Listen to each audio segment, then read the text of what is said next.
इस्लामाबाद भारत की राजनीति बन गया तो यह भी भारतीय समाज का ही कारनामा होगा। या तो कोई कच्चा ठहरा पिया हुआ था उसने, या कुछ चर्च के सूटे ज्यादा लगा लिए थे। इतना पागल हो गया उसे समझ नहीं आ रही कि अभी जो है मई गुजरे को ज्यादा, अभी तो साल भी नहीं हुआ ना। आसिम मुनीर इस वक्त हमारा शत्रु है और भारत अपने हर शत्रु को अच्छी तरह डील करना जानता है। उनकी ऐसी की तैसी, वो आए किस तरफ से आते हैं, किस तरफ से हमलावर होते हैं, आए तो सही, उन्हें अलग पता जाएगा। ये साजिशों का दौर गुजर गया कि उनके जो मैसेजेस थे, जिस इस हवाले से ये जो साजिश हो रही है एक फॉल्स फ्लैग ऑपरेशन के सिलसिले में, इसे पकड़ा हमारे अदारों ने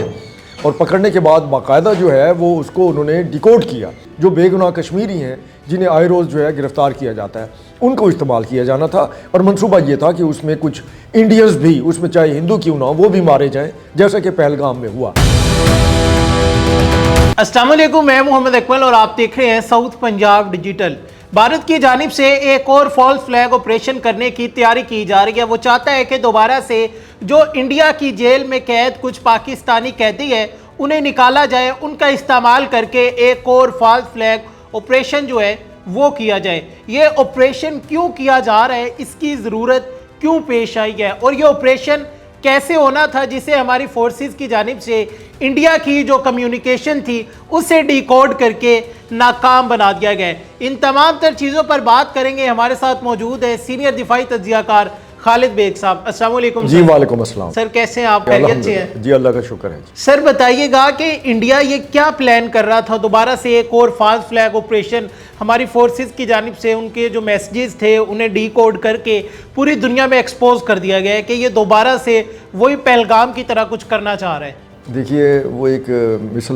मशहूर है कि जब गीदड़ की मौत आती है तो फिर शहर का रुख तक। बिल्कुल ऐसे ही है। और इस वक्त जो इंडियन हुक्मरान हैं, उनके जो सियासतदान हैं, उनकी मत जो है वो मारी जा चुकी है और वो अजीब व गरीब किस्म के बयानात दे रहे हैं और वो अजीब व गरीब किस्म की हरकतें कर रहे हैं और वो अभी तक जो है वो पिछली सदी में जी रहे हैं कि वो उस वक्त जो जिस तरीके से माजी में प्रोपागंडा किया करते थे और फॉल्स फ्लैग ऑपरेशन करके और पाकिस्तान के ऊपर जो है उसकी इल्ज़ाम तराशी करके फ़ौज चढ़ाने और सरहदों पर फ़ौज लाने जैसी जो है हमाकतें किया करते थे, लेकिन उनकी ज़रूरत नहीं होती थी कि वो सरहद के ऊपर बाकायदा कोई हमला आवर हो। हाँ, फ़ौजें ज़रूर ला के खड़ी कर देते थे, लेकिन अब ऐसा हो नहीं सकता। दुनिया बहुत आगे चली गई है। अब जाली खबरें भी उस तरीके से जो है वो नहीं फैलाई जा सकती। जैसे अभी आपने कहा कि उनके जो मैसेजेस थे, जिस इस हवाले से ये जो साजिश हो रही है एक फॉल्स फ्लैग ऑपरेशन के सिलसिले में, इसे पकड़ा हमारे अदारों ने और पकड़ने के बाद बाकायदा जो है वो उसको उन्होंने डिकोड किया। जब डिकोड किया तो उस डिकोड करने के बाद ही जो है वो ये अंधिया मिला, ये राज खुला कि वो एक नया जो है वो ड्रामा करना चाह रहे हैं पहलगाम की तर्ज पर, पुलवामा की तर्ज पर। लेकिन अब चूंकि एक चीज़ एक्सपोज हो गई है, उनकी हर चीज़ खुल के सामने आ गई है। कुछ लोग अपना कश्मीर से लाइन ऑफ कंट्रोल, चूँकि एक है इलाका तो एक ही है, तो वो गलती से भूल कर उनके इलाके में चले जाते हैं, उनको गिरफ़्तार कर लिया जाता है। या फिर कश्मीरी, जो बेगुनाह कश्मीरी हैं जिन्हें आए रोज़ जो है गिरफ़्तार किया जाता है, उनको इस्तेमाल किया जाना था और मंसूबा ये था कि उसमें कुछ इंडियंस भी, उसमें चाहे हिंदू क्यों ना हो, वो भी मारे जाएं, जैसा कि पहलगाम में हुआ। लेकिन मेरा नहीं ख्याल कि अब वो उसको उस तरीके से उस पर अमल दरामद कर सकें। लेकिन बहरहाल बात ये है कि इंडिया जो है उसे चाहिए कि अपने हवास में आए, वो वापस ज़मीनी हक़ाइक़ को समझे। इस वक्त दुनिया तब्दील हो चुकी है। इस वक्त दुनिया जो है एक नए समत की तरफ जो है वो जा चुकी है, जिसमें मशरिक़ की तरफ से उभरता हुआ सूरज जो है वो साफ दिखाई दे रहा है। जैसा कि अल्लामा इकबाल ने भी कहा था कि मशरिक़ से उभरते हुए सूरज को ज़रा देख। तो वो अब अमेरिका और वो जिस अपना पूरा यूरोप जो है वो भी परेशान है कि ये हो क्या रहा है। ताकत का तवाज़ुन जो है मुंतकिल हो रहा है मशरिक़ की तरफ। यहाँ चीन आप देख लें, रूस देख लें, फिर पाकिस्तान जो है जिस तरीके से ऑपरेशन संदूर के दौरान पाकिस्तान ने अपनी अस्करी जो अहमियत है, इस्तेदाद है इंडिया के ख़िलाफ़, वो साबित करने के बाद दुनिया को बताया कि ये जो अपने आप को दुनिया का चौथा बड़ा फ़ौजी मुल्क करार देता है अपने असले के ज़ोर पर या अफरादी क़ुव्वत के ज़ोर पर, तो अंदर खाने ये ठुस है। तो आपके सामने है कि यार सारी सूरत हाल है। फिर ऐसे में आप देखिए बहुत सारी चीज़ें चल रही हैं। एक तो अहम चीज़ जो है वो ये है जो अमित शाह का बयान है, जो उसने पार्लियामेंट में अपनी आवाम को दिया है, अब अपनी आवाम को मुतमईन करने के लिए। वहाँ वो क्या कहता है, वो कहते हैं जी पाकिस्तान तो कोई रियासत ही कोई नहीं, ये तो अखंड भारत का हिस्सा है और अनकरीब जो है इस्लामाबाद जो है वो देखिएगा कि वो दिल्ली के मातहत होगा। मतलब है कि लगता है या तो कोई कच्चा ठहरा पिया हुआ था उसने, या कुछ चर्च के सूटे ज़्यादा लगा लिए थे। एक समझदार आदमी है, ठीक है, हिंदू इंतहा पसंद है, आरएसएस का अहम रुकन है, लेकिन क्या इतना पागल हो गया, उसे समझ नहीं आ रही कि अभी जो है मई गुजरे को ज़्यादा, अभी तो साल भी नहीं हुआ ना, 6-7 महीने हुए, 8 महीने हुए हैं जो उनकी पाकिस्तान ने ठुकाई की थी, और वो कह रहे हैं कि जनाब ये अखंड भारत जो है ये अनकरीब बनने वाला है और पाकिस्तान जो है वो अब है ही इंडिया का हिस्सा। वो किसे बेवकूफ़ बना रहे हैं। वहाँ जो पार्लियामेंट में उनके लोग जो बैठे हुए थे उसमें उसके हवारी जो हैं आरएसएस के लोग जो हैं, या वो नशे की हालत में हो तो यकीनन उन पे यकीन कर लेंगे, अदरवाइज़ उसकी ये जो बकवास है इसको बकवास ही कहा जाएगा, लग़व कहा जाएगा कि वो कह रहा है पाकिस्तान कोई रियासत ही नहीं। सर इसमें अमित शाह ने यह भी कहा है कि पहले ईरान का खात्मा होगा, उसके बाद पाकिस्तान का खात्मा होगा। इससे पहले भी हमने देखा कि इंडिया की जानिब से, अफगानिस्तान की जानिब से कुछ फेक अकाउंट्स बना के, जिस तरह के ईरान के अकाउंट्स हो, उनसे प्रोपोगेंडा किया जा रहा था कि पाकिस्तान ने हमें धोखा दे दिया। देखिए उसमें उन्होंने पहले ही इंडिया ये काम खुद करता था, इंडिया खुद करता था। और आपके इसी स्टूडियो में बैठ के अगर आपको याद हो कि हमने डिसइंफो लैब और उसका भी जिक्र किया था कि 2005 से 2020 तक इंडिया ने किस तरीके से जो है 152 मुल्कों में एक पूरा प्रोजेक्ट जो है वो खड़ा किया हुआ था। उसके ऊपर उसने मिलियंस ऑफ डॉलर्स खर्च किए थे। वहाँ उनके टीवी चैनल्स थे, अखबारात थे, वहाँ से खबरें जनरेट कराई जाती थी, फिर उन पर खुद तबसरे किए जाते थे, इंडियन मीडिया तबसरा करता था, फिर उनसे तबसरे लिए जाते थे आलमी जो दानश्वर हैं उनसे और बड़े मगरबी अखबारात से। तो अब उन्होंने ये किया है कि इससे घबरा कर वो हुआ क्या, वो प्रोपेगेंडा ये किया कि पाकिस्तान को जो ईरान ने इजाज़त दी, और ये पाकिस्तान की बहुत बड़ी कामयाबी है जिसने इंडिया को पागल किया हुआ है, कि वो अगर जो ऑयल टैंकर अगर उनके ऊपर पाकिस्तान का झंडा लगा हुआ होगा तो उसको गुजरने की इजाज़त है। उसमें हुआ ये कि उन्होंने बाकायदा ईरान से जनरेट करके जाली दिल्ली से और काबल से उन्होंने कुछ डिजी चैनल और उनके न्यूज़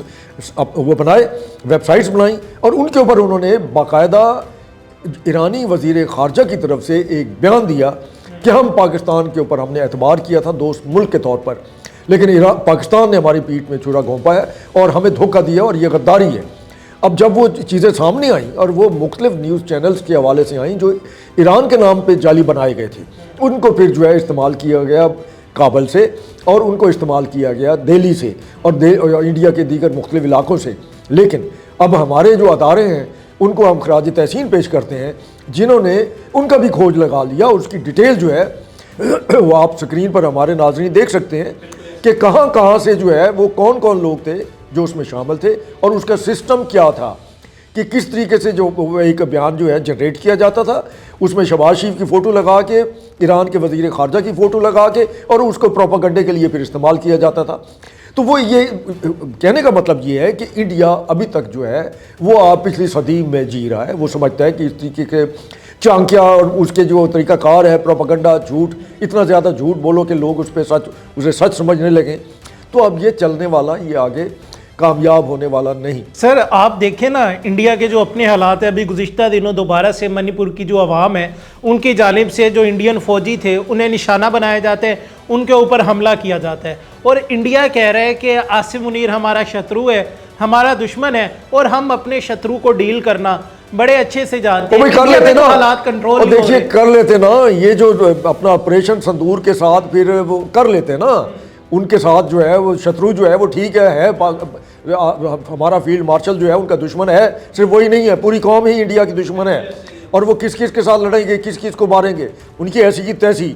वो आए किस तरफ से आते हैं, किस तरफ से हमलावर होते हैं, आए तो सही, उन्हें अलग पता जाएगा। ये साजिशों का दौर गुजर गया कि पाकिस्तान के 25 करोड़ अवाम, उसकी 1.5 अरब की आबादी का उसका हशर क्या करते हैं। ऐसा नहीं है। पाकिस्तान जो है, पाकिस्तान का बच्चे से लेकर बूढ़े तक हर बंदा जो है वो जानता है कि इंडिया जो है वो पाकिस्तान की सलामती के दर पे था, है और रहेगा। लेकिन पाकिस्तान जो है, पाकिस्तान की अवाम वो है, उन्हें अपनी फ़ौज पर पूरा भरोसा है, उन्हें अपनी फ़ौज की क़यादत पर पूरा भरोसा है, और वो इसलिए सुकून से सोते हैं कि भाई इनके होते हुए हमारा कोई कुछ बाल भी बिगा नहीं कर सकता। आप देख लीजिए जिस वक्त ऑपरेशन संदूर चल रहा था और हमारे अवाम जो है वो तो छरे वाली बंदूकें उठाकर जो उससे ड्रोन्स को मारने की कोशिश करते थे कि लाओ जी हम ही ने गिराते हैं, कोई खौफ भी नहीं था, बल्कि ड्रोन जा रहा होता तो मोटरसाइकिलों पे पीछा करते थे, यार देखे ये जाता कहाँ है। सर एक तरफ भारत का जो फॉल्स फ्लैग ऑपरेशन था वो एक्सपोज हो जाता है, जो कि पाकिस्तान के खिलाफ یہ کرنا چاہ رہے تھے۔ دوسری جانب امت شاہ کے جو بیان سامنے آتے ہیں جس میں امت شاہ کہہ رہے ہیں کہ پہلے ایران کا خاتمہ ہوگا، پھر پاکستان کا ہوگا اور اسلام آباد جو ہے یہ بھارت کا حصہ بنے گا، تو آپ کیا دیکھتے ہیں یہ دوبارہ سے جنگ میں خود کو انگیج کرنا چاہ رہے ہیں یا صرف بیان بازی کر کے نشے میں اپنا دل پر چاہ رہے ہیں؟ دیکھیے یہ پارلیمنٹ میں ان کا یہ بیان جو ہے یہ صرف وہ ایک سوالات ہیں اپوزیشن کے جو اپوزیشن وہاں ان سے کرتی ہے کہ ہو کیا رہا ہے، انڈیا کہاں ہے، ٹھیک ہے نا، مطلب اب وہ گئے ہیں اس کے جے شنکر صاحب J7 میں، تو J7 تو اب ختم ہو رہا ہے بھائی، نیٹو جو ہے ووٹ بڑھ چکی ہے، پھر جس طریقے سے یورپی یونین ہے اس کو بھی سمجھ آ گئی کہ ہماری تو اب کوئی حیثیت ہی نہیں رہی، اس وقت کہاں ہے، آئے نا وہ اس جنگ میں جو ہے وہ امریکہ کا ساتھ کیوں نہیں دے رہے، اور پھر J7 اگر معاشی طور پر ہی J7 تھے تو وہ ان کی معیشت تو بڑھ گئی،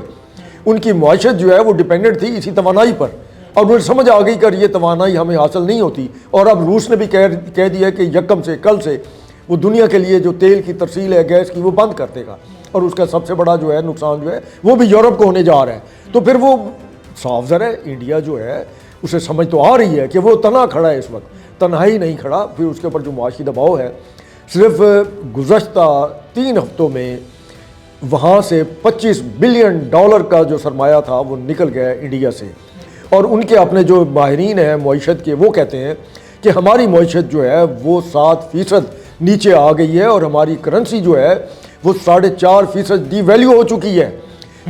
خالد بیگ صاحب بہت شکریہ۔ ناظرین آپ نے تمام تر تفصیلات جانی کہ کس طرح سے بھارت دوبارہ سے ایک فالس فلیگ آپریشن کرنے کی تیاری کر رہا تھا جسے ہماری افواج پاکستان کی جانب سے بے نقاب کر دیا جاتا ہے اور پوری دنیا کے سامنے بھارت ایک دفعہ پھر سے رسوا ہو جاتا ہے اور اسے ہزیمت کا سامنا اٹھانا پڑتا ہے۔ اسی طرح سے جو بھی آنکھ پاکستان کی طرف میلی نظر سے دیکھے گی وہ نوچ لی جائے گی اور پوری دنیا میں رسوا ہوگی۔ آپ آج کے پروگرام کے حوالے سے کیا رائے رکھتے ہیں کمنٹ سیکشن میں لازمی بتائیے گا۔ اپنے میزبان محمد اقبال کو دیجیے اجازت، اللہ نگہبان۔